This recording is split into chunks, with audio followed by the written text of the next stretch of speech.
السلام علیکم دوستو، امید ہے کہ آپ سب خیریت سے ہوں گے۔ آج ہم آئے ہوئے ہیں جھڈو کی مویشی منڈی میں۔ تو جھڈو کی مویشی منڈی میں کافی تعداد میں جو ہے شیپ آئی ہوئی ہیں، بہت سی رنگا رنگ شیپ ہیں جو تھر سے اور اندرون سندھ سے آئی ہوئی ہیں۔ جیسے ہی عید نزدیک آ رہی ہے، قربانی والی عید آ رہی ہے، تو کافی تعداد میں منڈی میں رش لگا ہوا ہے۔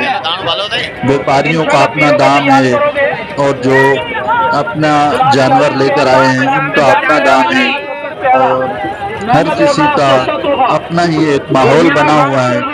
آپ ہمارے ساتھ جڑے رہیے، ہم آپ کو دکھائیں گے کہ کس کس رنگ کی شیپ ہیں اور بکریاں ہیں اور بھیڑیں ہیں، کافی تعداد میں آئی ہوئی ہیں۔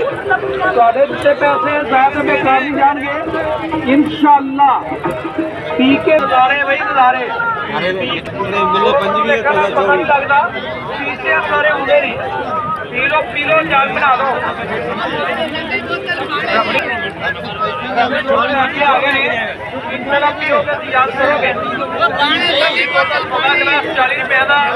پانی جدی بوتل بھی پانی وہ پانی جدی بوتل بھی پانی یہ تمہارے بوتل بھی پانی وہ پانی